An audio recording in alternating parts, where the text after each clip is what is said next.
ഖുർആൻ ആസ്വാദനം രണ്ടാം അധ്യായം സൂറത്തുൽ ബഖറ 23-ാമത്തെ ആയത്ത്. وَإِن كُنتُمْ فِي رَيْبٍ مِّمَّا نَزَّلْنَا عَلَى عَبْدِنَا فَأْتُوا بِسُورَةٍ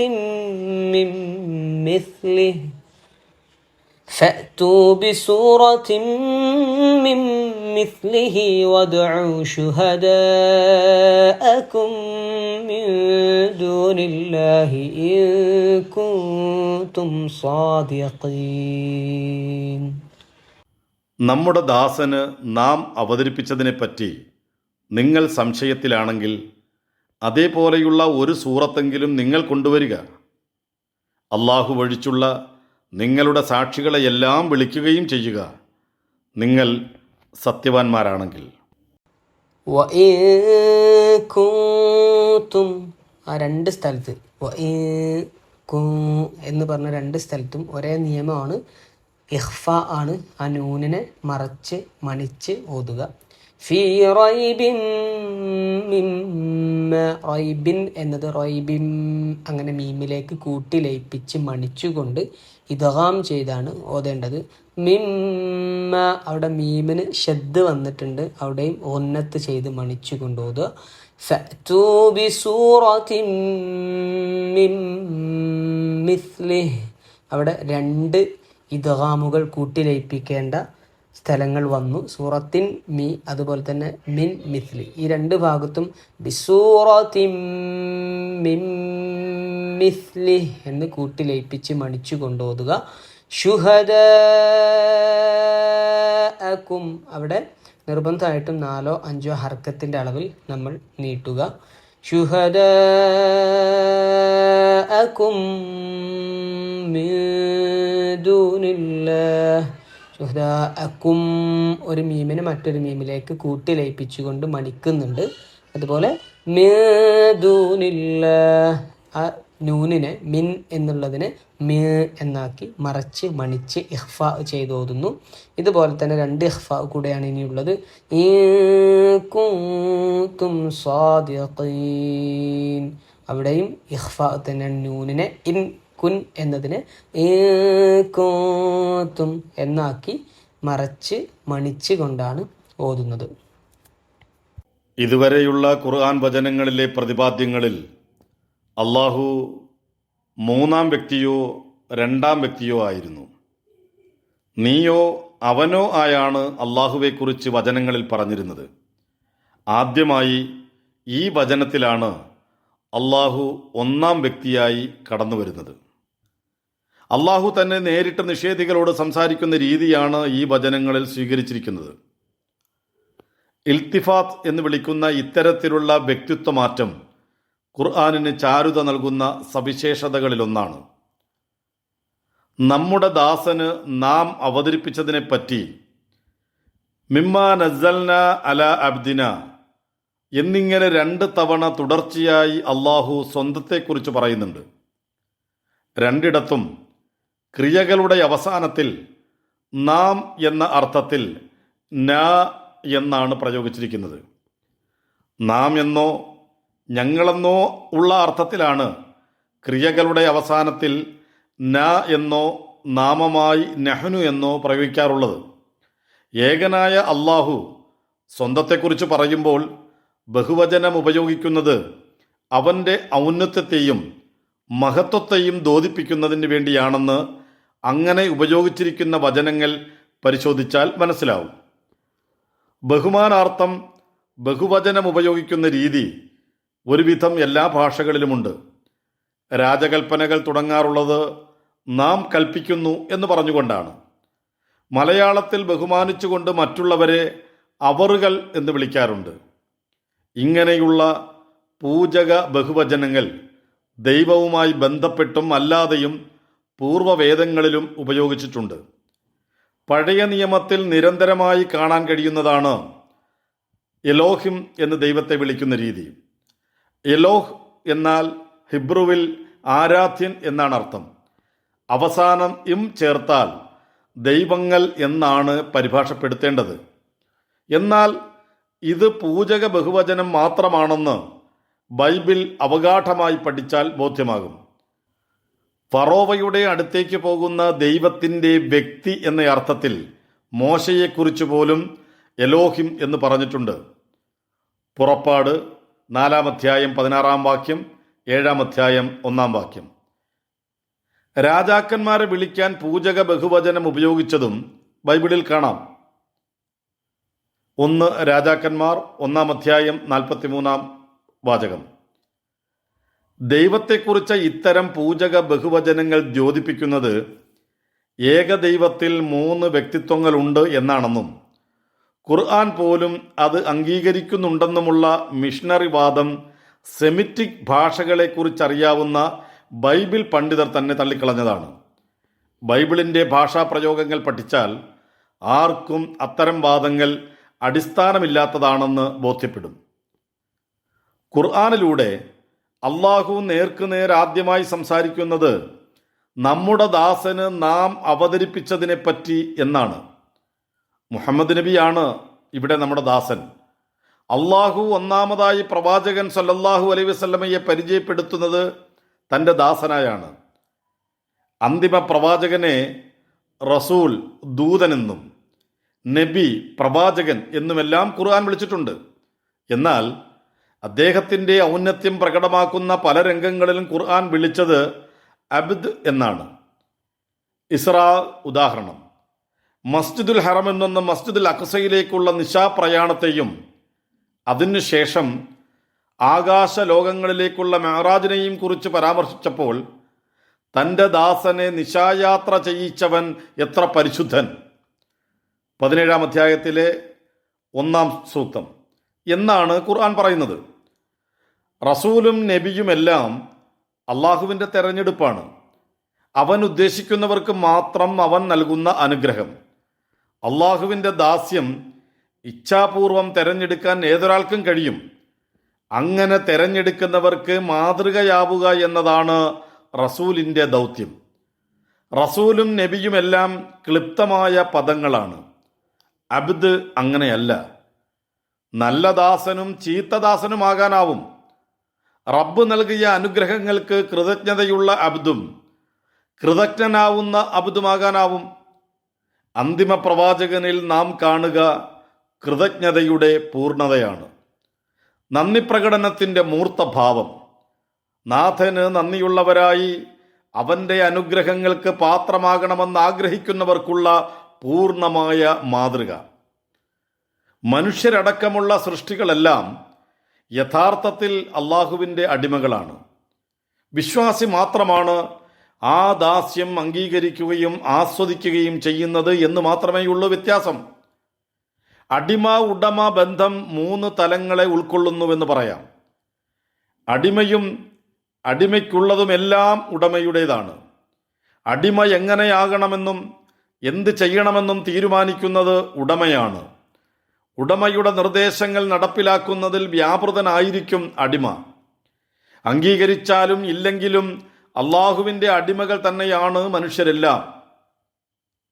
അള്ളാഹുവിനോടുള്ള തൻ്റെ അടിമത്തം അംഗീകരിക്കുകയും അതിനെ ആസ്വദിക്കുകയും ചെയ്യുന്നു എന്നതാണ് വിശ്വാസിയുടെ സവിശേഷത. മറ്റുള്ളവർ അതിനെ നിഷേധിക്കുന്നുവെങ്കിലും സ്വന്തമായി എന്തെങ്കിലും ഉണ്ടാക്കുവാനോ നാഥൻ്റെ നിശ്ചയത്തിന് വിരുദ്ധമായി എന്തെങ്കിലും ചെയ്യാനോ അവൻ്റെ നിർണയത്തെ ലംഘിക്കുവാനോ ആർക്കും കഴിയില്ല. അവിശ്വാസി നിർബന്ധിതമായി അനുധാവനം ചെയ്യേണ്ടി വരുന്നതാണ് ദാസ്യം. നിർബന്ധിതമായ ദാസ്യത്തോടൊപ്പം തനിക്ക് സ്വാതന്ത്ര്യമുള്ള മേഖലകളിൽ കൂടി വിശ്വാസി അനുസരണയോടെ അത് സ്വീകരിക്കുന്നുവെന്ന് മാത്രം.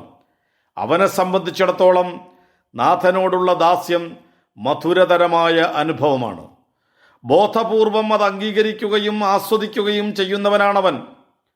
പടച്ചവനോടുള്ള ദാസ്യത്തിൻ്റെ പൂർണ്ണത എങ്ങനെ എന്നതിന് സ്വന്തം ജീവിതത്തെ മാതൃകയാക്കി കാണിച്ചവരാണ് പ്രവാചകന്മാർ. ദൈവദൂതന്മാരിൽ അന്തിമൻ ആ ദാസ്യത്തെ അവസാന നാളുവരെയുള്ളവർക്കെല്ലാമുള്ള മാതൃകയായി സമർപ്പിച്ചയാളാണ്. ദൈവദാസനെന്ന് വിളിക്കപ്പെടാനാണ് അദ്ദേഹം ആഗ്രഹിച്ചത്. മറിയമിൻ്റെ മകനെ ക്രൈസ്തവർ പുകഴ്ത്തിയതുപോലെ എന്നെ പുകഴ്ത്തരുത്. ഞാൻ അള്ളാഹുവിൻ്റെ ദാസൻ മാത്രമാണ്. അതിനാൽ അള്ളാഹുവിൻ്റെ ദാസനെന്നും അവൻ്റെ ദൂതനെന്നും എന്നെ വിളിക്കുക എന്ന് നബി സല്ലല്ലാഹു അലൈഹി വസല്ലം നിഷ്കർഷിച്ചതായി ഉമർ റളിയല്ലാഹു അൻഹുവിൽ നിന്ന് ബുഖാരി നിവേദനം ചെയ്യുന്നുണ്ട്. മുഹമ്മദ് നബി സല്ലല്ലാഹു അലൈഹി വസല്ലമയ്ക്ക് അള്ളാഹു അവതരിപ്പിച്ചത് ദൈവികമാണോ എന്ന് സംശയിക്കുന്നവരോടുള്ള വെല്ലുവിളിയാണ് ഈ വചനങ്ങൾ ഉൾക്കൊള്ളുന്നത്. ഖുർആനിലേതിന് തുല്യമായ ഒരു അധ്യായമെങ്കിലും കൊണ്ടുവരാനാകുമോ എന്ന വെല്ലുവിളി. മക്കയിൽ നിന്ന് തുടങ്ങിയതാണ് ഖുർആനിൻ്റെ അദ്വിതീയതയും ദൈവികതയും അജയ്യതയും വ്യക്തമാക്കിക്കൊണ്ടുള്ള ഈ വെല്ലുവിളി. ഖുർആനിലേതുപോലെയുള്ള വൃത്താന്തം കൊണ്ടുവരാൻ ആർക്കെങ്കിലും കഴിയുമോ എന്നതായിരുന്നു ആദ്യത്തെ ചോദ്യം. 52-ാം അധ്യായത്തിലെ 33, 34 വചനങ്ങളിലൂടെ മുഴുവൻ മനുഷ്യരും ജിന്നുകളും ഒരുമിച്ച് ചേർന്ന് പരിശ്രമിച്ചാൽ പോലും ഖുർആനിന് തുല്യമായ ഒരു രചന നടത്താൻ കഴിയില്ലെന്ന് അർത്ഥശങ്കക്കിടയില്ലാതെ പ്രഖ്യാപിക്കുകയും ചെയ്ത 17-ാം അധ്യായം 88-ാമത് സൂക്തം. മുഹമ്മദ് നബി സല്ലല്ലാഹു അലൈഹി വസല്ലം സ്വന്തമായി എഴുതിയുണ്ടാക്കിയതാണ് ഖുർആൻ എന്ന് വാദിക്കുന്നവരോട് അതിലേതുപോലെയുള്ള 10 അധ്യായങ്ങളെങ്കിലും കൊണ്ടുവരാനാകുമോ എന്നതായിരുന്നു പിന്നെയുള്ള വെല്ലുവിളി. 11-ാം അധ്യായം 13-ാം സൂക്തം. ഇവയെല്ലാം മക്കക്കാരോടായിരുന്നു. അള്ളാഹുവിനല്ലാതെ മറ്റാർക്കും തന്നെ ഖുർആൻ നിർമ്മിക്കുവാൻ കഴിയില്ലെന്നും അതിലെ ഒരു അധ്യായത്തിന് തുല്യമായ സൃഷ്ടി നടത്താൻ പോലും അല്ലാഹുവല്ലാതെയുള്ള മുഴുവൻ പേരും ഒരുമിച്ച് ചേർന്നാലും കഴിയില്ലെന്നും മക്കയിൽ വെച്ച് തന്നെ ഖുർആൻ വെല്ലുവിളിച്ചിട്ടുണ്ട്. 10-ാം അധ്യായം 37, 38 സൂക്തങ്ങൾ. അക്ഷരാഭ്യാസമില്ലാത്തവരെങ്കിലും സാഹിത്യത്തിലെ കുലപതികളായിരുന്നു മക്കക്കാർ. ഈ വെല്ലുവിളിക്ക് ഉത്തരം നൽകാൻ അവരിൽ പലരും പരിശ്രമിച്ച് പരാജയപ്പെട്ടു. അങ്ങനെ പരിശ്രമിച്ചവരിൽ ചിലർ ഖുർആനിൻ്റെ സ്തുതിപാഠകരായി തീർന്നു.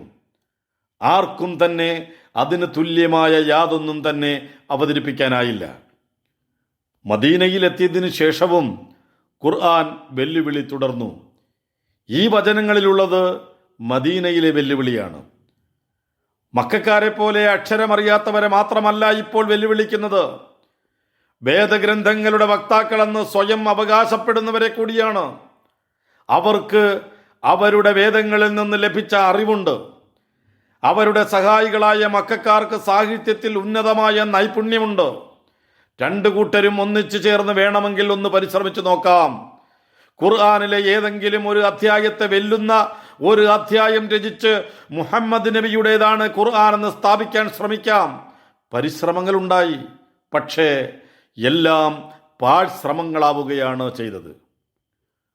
ഖുർആനിലേതുപോലെയുള്ള ഒരു സൂറത്തെങ്കിലും നിങ്ങൾ കൊണ്ടുവരിക എന്നാണ് വെല്ലുവിളി. ഖുർആനിലെ അധ്യായത്തെ വിളിക്കുക സൂറത്ത് എന്നാണ്.